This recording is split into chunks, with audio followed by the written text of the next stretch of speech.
Assalamualaikum warahmatullahi wabarakatuh. Perkenalkan, nama saya Siti Hairunisa dengan NIM 23113119 dari kelas 3 SD. Di sini saya akan memaparkan materi tentang syarat-syarat pernikahan.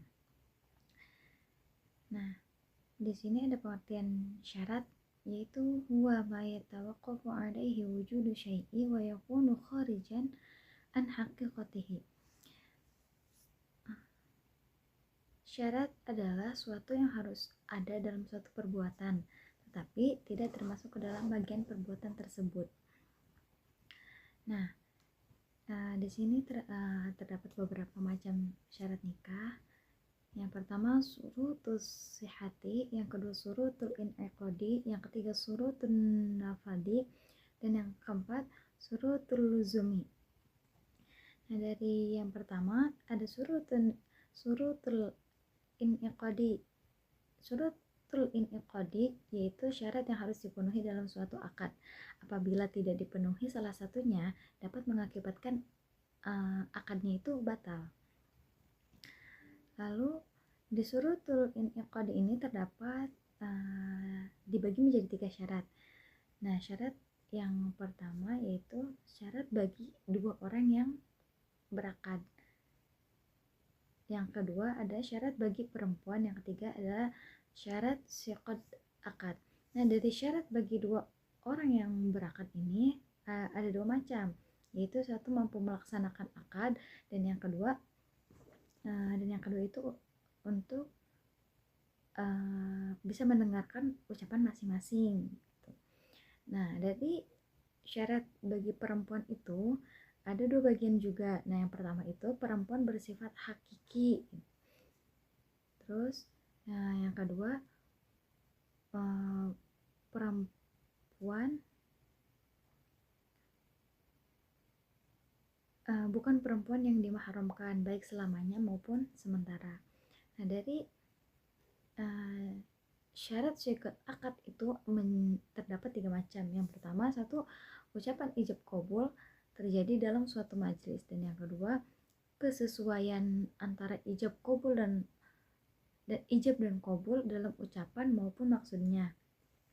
Jadi kesesuaian ijab dan qabul itu sesuai antara ucapan dan maksudnya. Terus yang ketiga itu ada ucapan yang tuntas, tidak digantungkan. Jadi ucapannya itu tuntas. Nah, lalu di sini ada surutus sihati. Ini yang kedua ada surutus sihati. Surutus sihati itu yaitu suatu syarat yang sahnya nikah sebagai akibat hukum dari terjadinya akad. Apabila tidak dipenuhi salah satu syaratnya, maka akadnya itu batal. Jadi kalau misalkan dari syarat surutus sihati ini ada yang tidak terpenuhi, maka akadnya itu akan batal, nggak sah.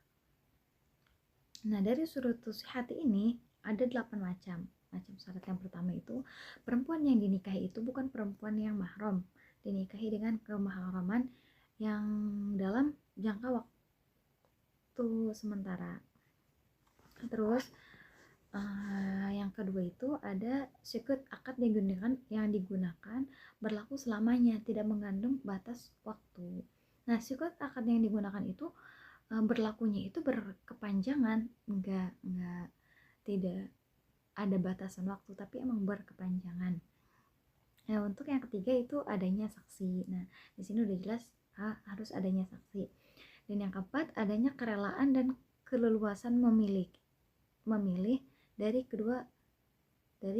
keduanya antara suami dan istri. Dan terus di sini ada yang kelima yaitu suami istri yang jelas. Nah, suami istri atau calon suami istrinya ini harus jelas adanya. Terus yang keenam ada suami istri atau wali tidak sedang melaksanakan ihram. Jadi calon suami istrinya dan wali ini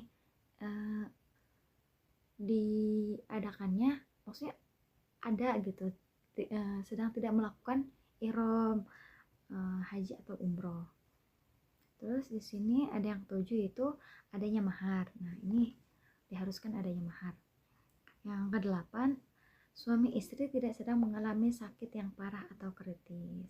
Nah, jadi suami istrinya ini juga uh, harus sehat walafiat. Kalau misalnya emang mungkin sakit flu atau batuk biasa ya nggak apa-apa gitu, asalkan jangan sampai kritis atau mengalami penyakit yang parah.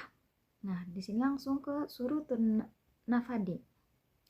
Surutun nafadi itu yaitu suatu syarat lain yang perlu dilengkapi setelah syarat akad dan syarat syah, dan mempengaruhi jalannya suatu akad apabila tidak dipenuhi salah satunya, maka nikahnya itu harus ditunda. Itu menurut Imam Hanafi dan Maliki. Jadi kalau misalkan ada syarat yang tidak terpenuhi dari syurut nafadi ini, maka nikahnya itu harus ditunda, jangan dilangsungkan. Nah, dari syurut nafadi ini terdapat 4 bagian. Yang pertama, suami dan istri mampu bertindak secara hukum. Nah, di sini bertindak secara hukum itu kita lihatnya dari akal, dari baliknya. Terus bukan hamba sahaya juga. Kan kalau misalnya bahasa zaman dulu hamba sahaya gitu. Terus di sini yang kedua itu suaminya harus dewasa dalam akal maupun usia. Terus yang ketiga, wali akrab tidak boleh didahului oleh wali ab'an selama wali akrab masih ada. Nah, jadi wali akrab ini nggak boleh didahuluin sama wali ab'an. Nah, terus yang keempat, apabila menggunakan wali, maka wali tidak boleh bertentangan dengan wali yang diwakilkannya. Nah, jadi kalau misalnya kita mau menggunakan wakil dari wakilnya ini, maka wakilnya itu nggak boleh bertentangan sama walinya. Terus yang terakhir ada surutul luzumi. Nah, surutul luzumi itu yaitu suatu syarat yang diperlukan untuk membantu kelanggengan dan kekekalan suatu akad nikah sebagaimana kelaziman yang berlaku. Nah, dari surutul luzumi ini terdapat 4 macam. Nah, 4 macam syarat. Yang pertama itu wali yang menikahkan tidak hilang kecakapan hukumnya. Nah, di sini kecakapan hukumnya itu seperti kayak hilang akal, maksudnya gila gitu, terus nggak waras lah, terus harus balik juga sesuai ketentuannya yang tadi sudah saya sebutkan sama aja. Terus yang kedua, antara suami dan istri ini harus memenuhi unsur kaf'ah.